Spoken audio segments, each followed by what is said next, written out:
بسم الله الرحمن الرحيم. إياك نعبد وإياك نستعين. Mr. President, Honorable Secretary General, Excellencies, ladies and gentlemen, I feel honored today to represent my country at this forum of world leaders, where we have a chance to discuss problems that the world is facing. I want to talk about a lot of problems, but just 4 today. And I especially came to this forum despite a difficult time in my country, facing challenges. I would not have come, but because I feel that there are some very urgent problems which the world must address. So first of all, I start with climate change.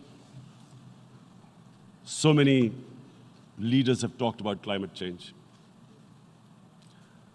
But Mr. President, I feel that there is a lack of seriousness. Perhaps world leaders some of the leaders who can do a lot, do not realize the urgency of the situation. We have a lot of ideas, but as someone said, ideas without funding is mere hallucination. Pakistan, I'll give you an start with my own country. Our country is amongst the top 10 nations in the world which are most affected by climate change. We depend upon our rivers. We are mainly an agricultural country. And 80% of the water in our rivers comes from our glaciers. The glaciers, not just on the Pakistani side, even India. The 80% of the water in Ganges and the Indian rivers also comes from the glaciers, from the Himalayan glaciers, Karakoram, Hindu Kush. And these glaciers are melting at quite a rapid pace. We detected already 5,000 glacial lakes in our mountains. And if this keeps going, if nothing is done, we are scared that humans are facing a huge catastrophe. In my country, when my party came to power in the province of KP, we planted 1 billion trees in 5 years. Now we've set ourselves a target of 10 billion trees in Pakistan. Idea being to counter this, the effects of global warming. But one country cannot do anything. This has to be a combined effort of the world.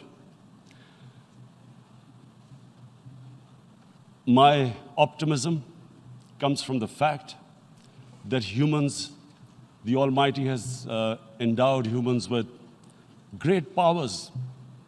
We can do anything, provided our survival instinct is stirred up.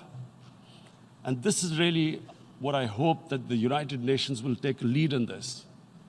There must be more emphasis. Richer countries must be pushed.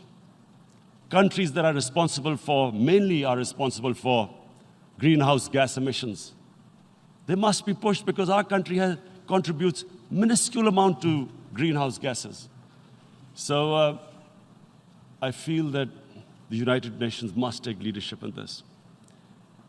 My second issue for me right now is even more critical. Mr. President, every year, billions of dollars leave the poorer countries and go towards rich countries. Billions of dollars siphoned off by the ruling elites of the developing world. And they find their way into Western bank accounts, offshore accounts, tax havens, expensive properties hidden behind companies bought in Western capitals.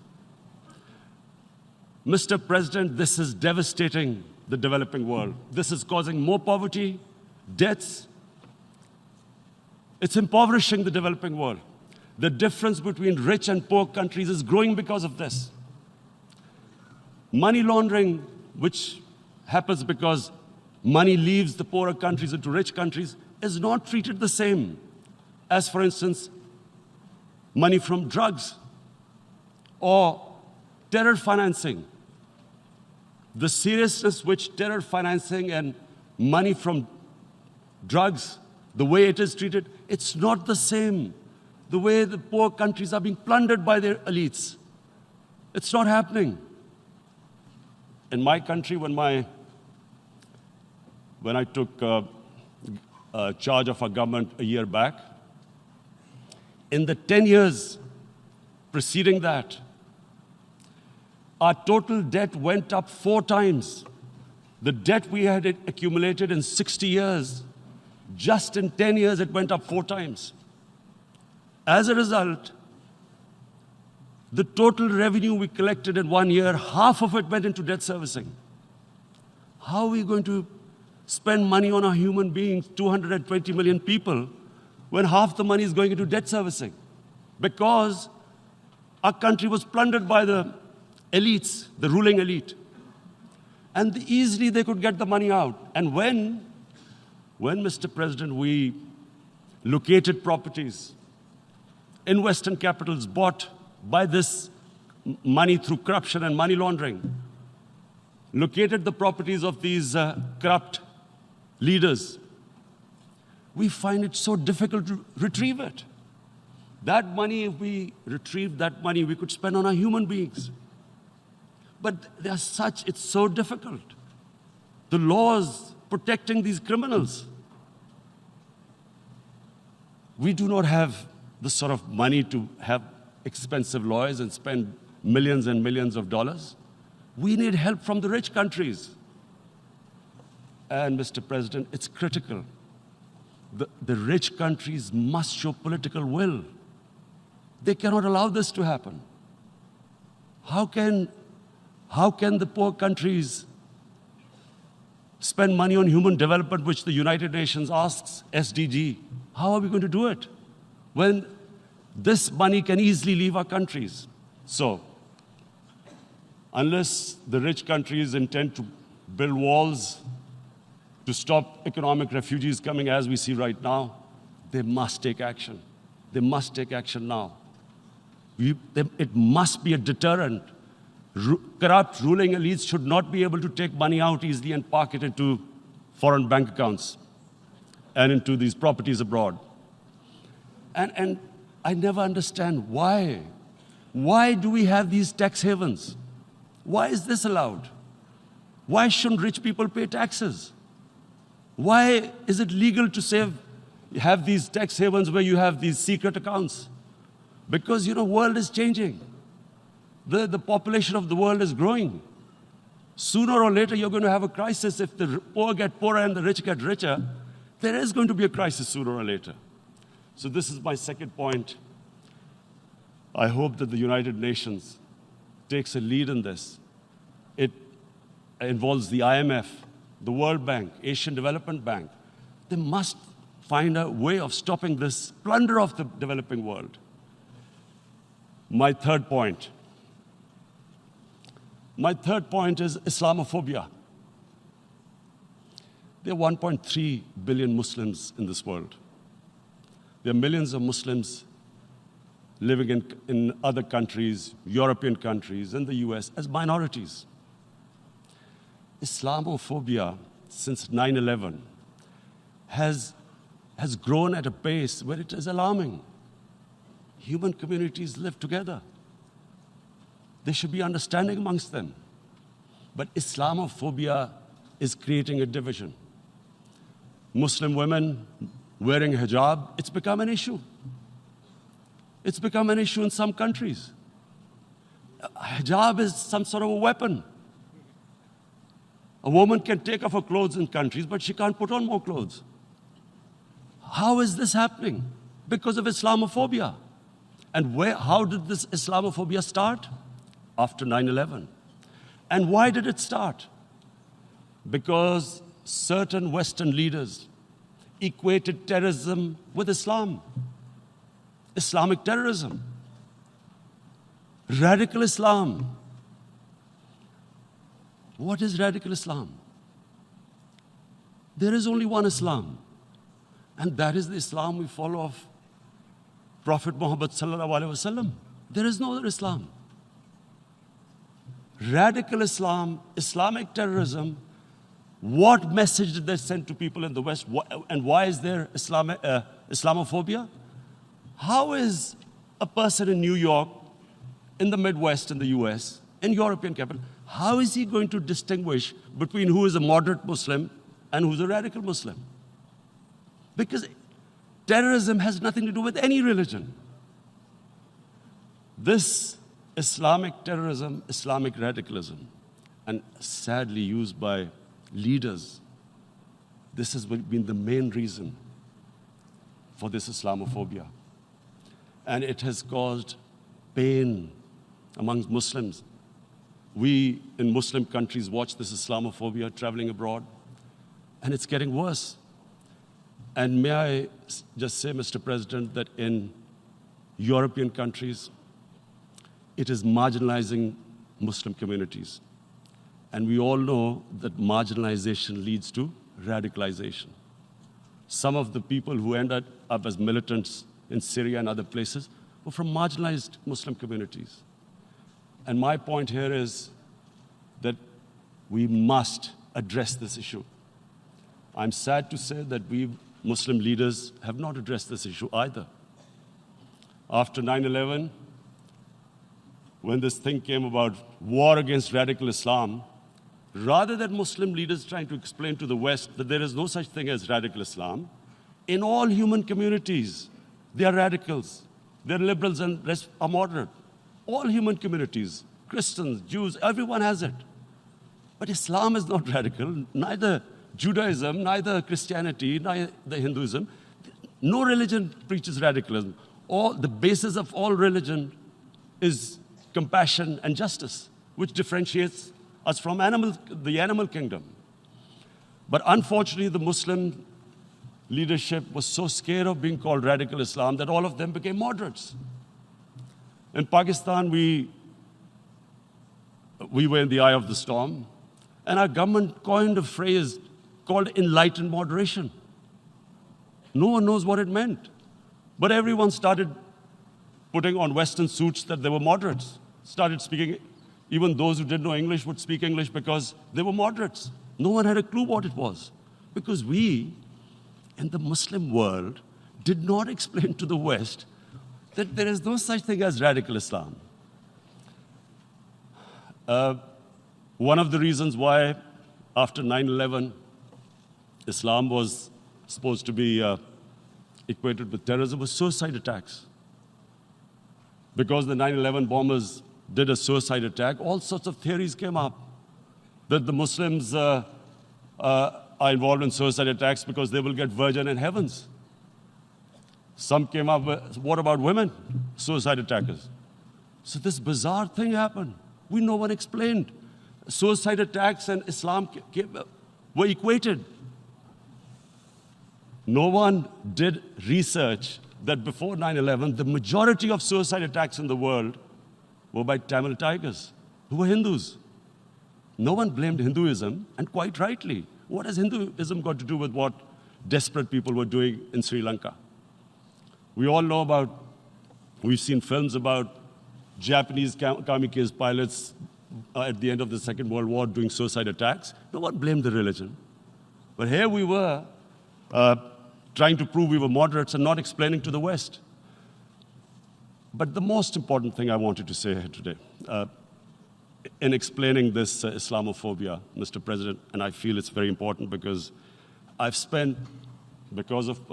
played professional sport in England, I spent a lot of time there, so I know how the Western mind works and how West views religion. So where the misunderstanding about Islam came. And one of the reasons it caused Islamophobia. That was,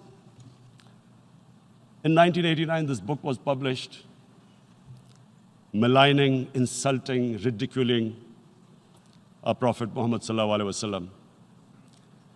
and there was a reaction in the Muslim world. The West couldn't understand what was the problem.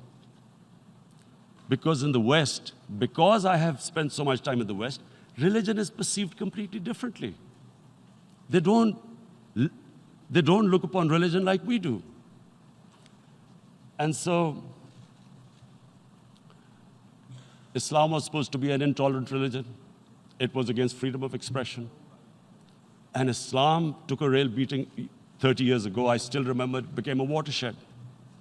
And every 2 or 3 years, someone would malign our Prophet, peace be upon him. There would be a reaction by the Muslims. And again, it was Islam, an intolerant religion. Again, this time, I blame a certain section of the people in the West who deliberately provoked this, knowing the impact it would have. But the majority of the people in the West didn't understand. This is where, again, Muslim leadership let the Muslims down. We should have explained to them what our Prophet, peace be upon him, means to us. So in 1 minute, I'll try and explain what he means to us. Our Prophet was the witness to the divine book, the Holy Quran. The Holy Quran is the book of guidance for Muslims, and the Prophet's life was living the Quran. He was an example of what the Quran guided us to be. So he is the ideal we all try to get to. The Prophet created the state of Medina, the first state in Islam. That state was the basis of a Muslim civilization which became the predominant civilization for the next 700 years. And what was that state? I hear such strange things about Islam, that it is against women, it's against minorities. The first state of Islam in Medina, it was the first time a welfare state was set up. The state took responsibility of the weak, widows, orphans, poor people, handicapped. It taxed the rich, spent the money on the poor. The state announced that all human beings are children of Adam, hence equal, whatever the color of their skin. The state announced, the Prophet announced that, and slavery, the whole system depended on slavery as it did for many years in the Western societies. The Prophet said that one of the greatest deeds is to free a slave. But because the society depended on slavery, he said, but if you have to, treat them as an equal member of the family. And as a result, something happened in a Muslim world which hasn't happened in any other civilization. Slave dynasties appeared. Slaves became kings. The Mamluks, slaves who ruled Egypt. In India, there were slave dynasties. And then, with minorities, again, you hear that Islam is supposed to be against minorities. Let me just make this clear. In Islam, the Prophet announced that everyone was free to practice his religion. It was a sacred duty to protect the places of worship of all religions. He announced that every person is equal in front of law, whatever his religion or his color. And this incredible case, and I always quote this, that the fourth Khalifa, the head of state of Medina, he lost a court case against a Jewish citizen. So, number one, it showed there was a rule of law, no one was above law. And number two, that a Jewish citizen was an equal citizen. So, Mr. President, when a Muslim society is unjust to its minorities, it is going against the religion of Islam and our Prophet, peace be upon him. So, it is important to understand this. The Prophet lives in our hearts. When he's ridiculed, when he's insulted, it hurts. As we human beings understand one thing, the pain of the heart is far, far, far more hurtful than physical pain. And that's why the Muslims react. And I always thought that if I ever had the stage, I would try and explain this to the world community, especially to the Western community, because having lived in the Western community, people didn't understand this. When I first went as a teenager to England, there was a comedy film on Jesus Christ. It's unthinkable in Muslim societies. So we need to explain that, look, in a human community, we must be sensitive to what causes pain to other human beings. We have, in the Western society, and quite rightly, the Holocaust is treated with sensitivity because it gives the Jewish community pain. That's all we ask, that do not use freedom of speech to cause us pain by insulting a holy prophet. That's all we want. And now, the number 4th point, Mr. President, and this is the most critical point, is the reason why I especially came here. It is about what is happening in Kashmir. Before I go on this, I want to make one thing clear, that when we came to power, my first priority was that Pakistan would be a country which will try its best to bring peace. We had been through this war on terror. We joined the United States war on terror after 2001. And Pakistan went through one of its worst periods where 70,000 Pakistanis died and over 150 billion was lost to our economy. And Mr. President, I opposed the war because in the 80s, Pakistan had joined the Western countries in what was the freedom struggle then in Afghanistan against the Soviets. And it was funded by the Western countries. These mujahideen groups, which were treated in guerrilla warfare, were trained by Pakistan Army, funded by the Western countries, and especially US, and they waged what was a freedom struggle in Afghanistan. The Soviets called them terrorists. We called them freedom fighters. 1989, the Soviets retreated. The Americans packed up and left. Pakistan was left with these groups. Come 9/11, Pakistan joined the United States in this war on terror. And now our government was supposed to, the reason why I opposed joining this war, because here we had indoctrinated them in jihad, meaning freedom struggle against foreign occupation. Now, because we had joined the US and the US had occupied Afghanistan, now we were supposed to tell them that, no, this is not freedom struggle and jihad, it's terrorism. So that's why I tried to tell then government that, stay neutral because you will have leverage over them. You will be able to control them. But if you join them, you become collaborators and they will attack you, which is what happened. They turned against us. We went through a nightmare. 70,000 people killed in a war we had nothing to do with. No Pakistani was involved in 9/11. Taliban were in Afghanistan. Al-Qaeda was in Afghanistan. What had we to do with it? 70,000 Pakistanis died. So when we came to power, we decided that we would dismantle what was left of these groups. And this decision was taken not just by us, but by all the political parties in Pakistan.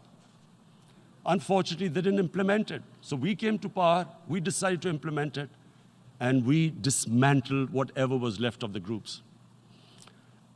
And I know that India keeps accusing us that there are these groups there. I would like the United Nations to send observers, see for themselves what we've done. No Pakistani government would have dared to do this because it would have created strife. But we decided that there would be no militant organizations in Pakistan. So I need to give you this background and to what I'm going to say later on. And secondly, we started mending fences. I invited the Afghan president. We developed a relationship with Afghanistan. We had problems with Iran. We mended fences there.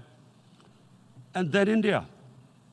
Now, let me just give you a little background about my relationship with India. Because of cricket, and cricket being it's a passion in the subcontinent, I had great following in India.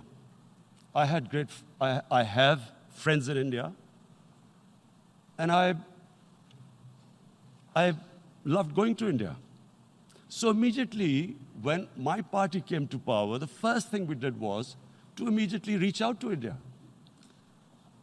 And I spoke to President Modi, and I said, look, we have similar problems. Climate change, poverty. Let's get together. Let's resolve our differences through trade. Let's build a relationship on trust. Prime Minister Modi told me that, there were terrorist attacks from Pakistan. I said, we have problems with you. There are terrorist attacks which we know are instigated by India in Balochistan. We caught a spy, Kulbhushan Yadav, who admitted what the sabotage going on in Karachi and Balochistan. So we said, look, let's leave that behind. Let's move forward. Our main priority should be our people. The highest number of poor people live in the Indian subcontinent. Unfortunately, didn't make any headways. Our foreign minister was supposed to meet on this in the UNGA last year. India canceled it. We thought that it's their election coming up. It's a nationalist, ultra-nationalist party. It doesn't want to cozy up to Pakistan. So we thought, okay, we'll wait till the elections. Meanwhile, a 20-year-old Kashmiri boy, whose father said was radicalized by the security forces in Kashmir, blew himself up on an Indian convoy. Immediately, India blamed us. I spoke to the Indian public on television. I said, if you give us any iota of proof, we will immediately take action, because we've clamped down on these groups. Rather than sending us any proofs, they sent their jets in, they bombed us. We retaliated. Two of their planes were shot down, one pilot bailed out in Pakistan. We immediately returned the pilot, saying that, look, we do not want any escalation. Rather than taking that as a peace gesture, the entire campaign, almost the entire campaign of Mr. Modi in the election was how he had taught Pakistan a lesson that jets had killed 350 terrorists. Complete lie. They had just killed about 10 trees of ours, which was quite painful given that, we are growing all these trees. He then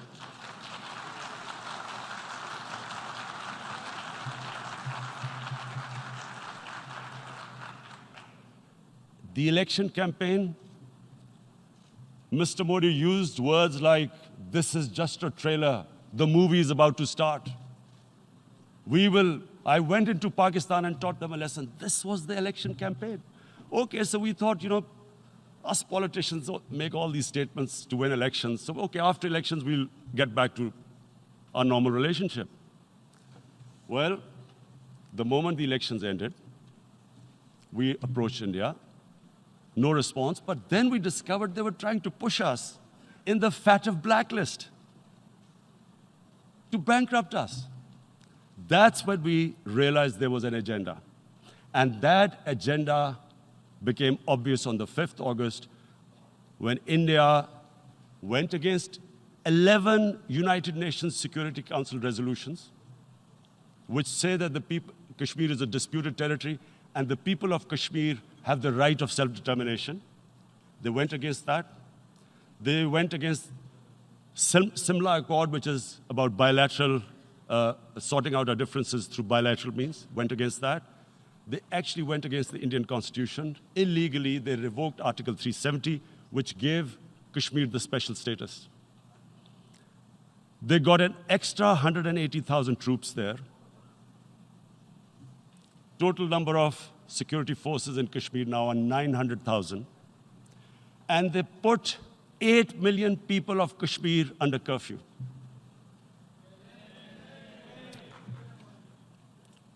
Mr. President, now I just briefly want to make the people understand how can anyone do something like this? And for that, I have to explain to you what is RSS. RSS, Mr. Narendra Modi is a life member of RSS. RSS was an organization that was inspired by Adolf Hitler and Mussolini, came about in 1925. They believed in racial purity, racial superiority. They also believed they were an Aryan race like the Nazi believed they were an Aryan race. All that I'm saying can be verified. This is the time of information revolution. You can Google all this, what I'm saying. But it is very important for me to explain this to you so you know what is happening in India. This RSS believed in the ethnic cleansing of Muslims from India. At one point, there was racial superiority of the Hindu race. Secondly, it was hatred for the Muslims and for the Christians because they believed that this golden age of Hindu civilization was stopped because of Muslim rule centuries back and then the British rule of India. So it was racial superiority and hatred for Muslims and Christians. This is openly stated. You look at the founding fathers of RSS, Golwalkar and Savarkar. Just Google them and you'll find out. And this ideology of hate is what murdered the great Mahatma Gandhi in 1948. It was this ideology of hate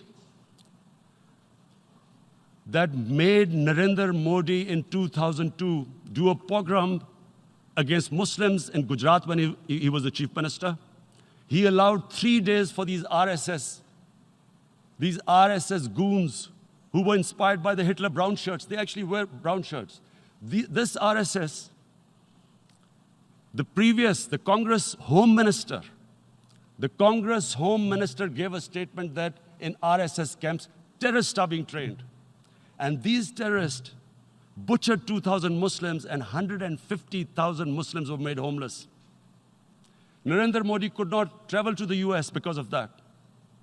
And I need to make you understand this background before I explain to you that what sort of a mindset would lay siege to 8 million people with 900,000 troops. Women, children, sick people, locked in as animals.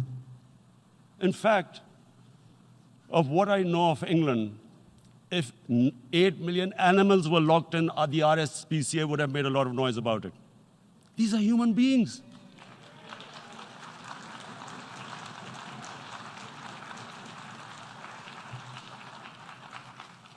And Mr. President, what comes with racial superiority, these illusions of Aryan superior race, is arrogance. The two go together. And it's arrogance that makes people make mistakes and do stupid things. Cruel things like what Narendra Modi has done. It's sheer arrogance. And it's arrogance that has blinded him from the fact that what is going to happen when the curfew is lifted? Has he thought about it? This hasn't been thought through. What is he going to do when he lifts the curfew? Does he think that people of Kashmir will quietly accept the status quo because India has changed the constitution and taken away the special status? They'll accept that? Mr. President, 100,000 Kashmiris have died in the past 30 years because they were denied the right given by the United Nations, the right for self-determination. 100,000 have died and 11,000 women have been raped. There are 2 United Nations human rights reports on this. The world hasn't done anything because India is a huge market, 1.2 billion people. Sadly, the material prevails over the human. But this has serious consequences. Again, I repeat, that's why I'm here. Look, what is going to happen when the curfew is lifted will be a bloodbath. The people will come out. There are 900,000 troops there. They haven't come to, as Narendra Modi says, he's done this for prosperity of Kashmir. This is supposed to be for the development. These 900,000 troops, what are they going to do when they come out? There'll be a bloodbath. Has he thought it through what happens then? Mr. President, has anyone thought that what happens when there is a bloodbath? What do you think the impact will have on people of Kashmir? What do you think they will think? The way they have been boxed in their houses, treated like worse than animals, no rights. Thousands of all their political leadership has been arrested, taken out of Kashmir. Even those Kashmiri leaders who were pro-India have been taken out. 13,000 boys have been picked up and taken to God knows which destinations. So what do they think? What will the people of Kashmir do when they lift the curfew? They will be out in the streets. And what will these soldiers do? They will shoot them. They've already used pellet guns, blinded young boys. In the last 6 years, the 5 years, the oppression that has gone on in Kashmir. And so, Kashmiris will be further radicalized. Mr. President, there will be another Pulwama. And guess what? India will blame us. They're already blaming us. They're saying all this is happening because of Pakistan. One of their defense ministers said, there are 500 terrorists lined up on the border to go in. Why would Pakistan send 500 terrorists when there are 900,000 troops? What impact are they going to make? What will they do? And don't we know that the moment there is some terrorist attack, all that will happen is there'll be further cruelty and oppression of the people of Kashmir. We will just give the 900,000 troops to further crush the people of Kashmir.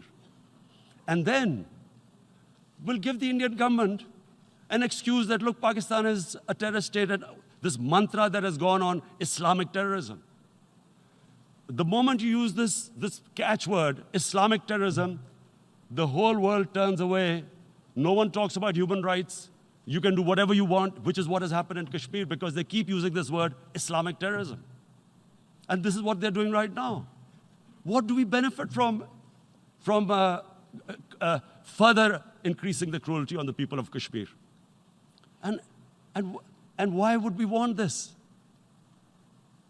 But there is no other narrative left for India.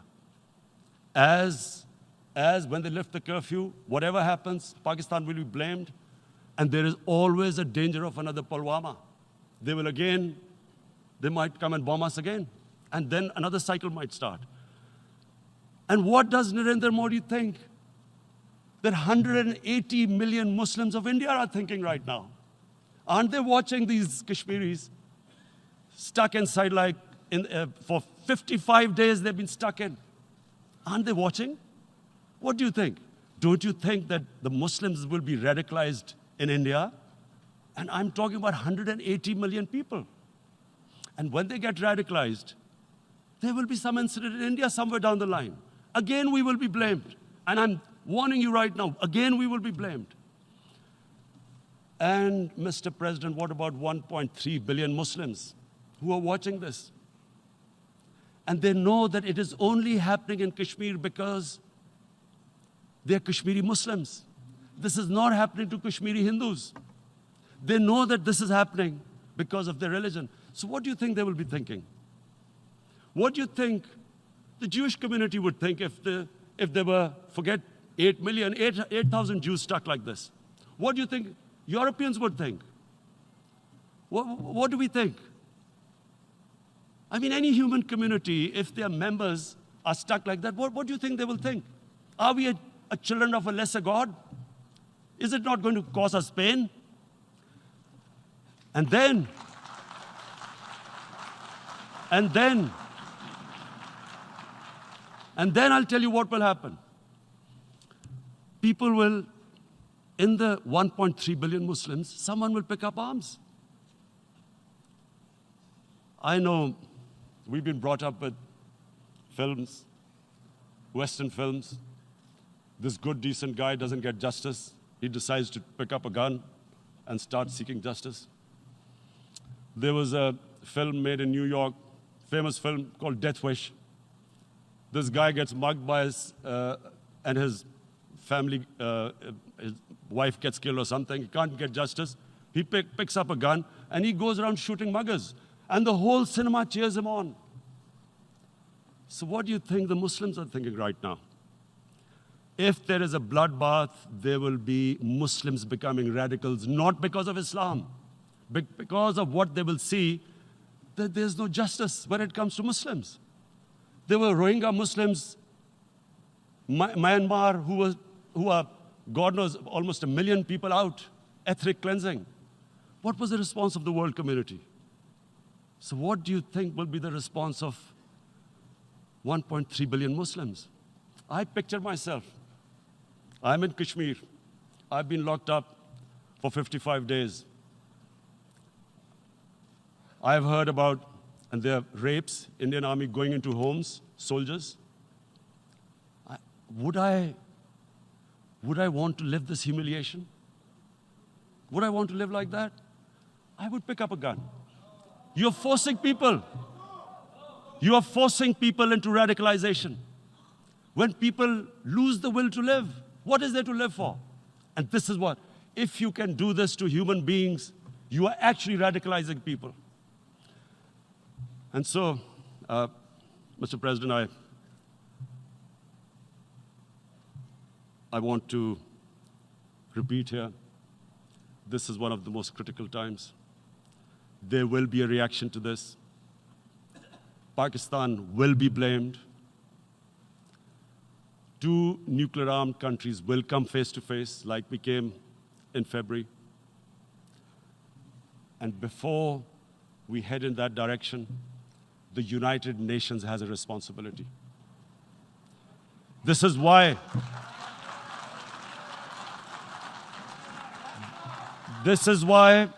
the United Nations came into being in 1945.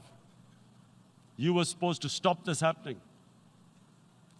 I feel we are back to 1939, Munich. Czechoslovakia has been taken, annexed. What is the world community going to do? Is it going to appease a market of 1.2 billion, or is it going to stand up for justice and humanity?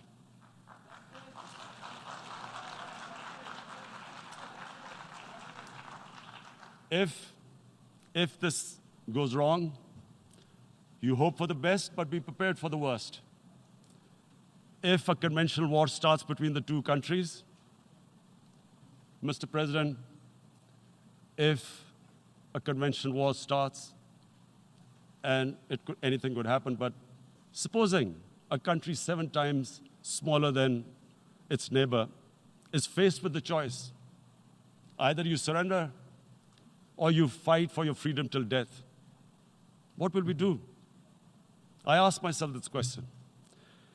And my belief is, La ilaha illallah, there is no God but one. And we will fight. And when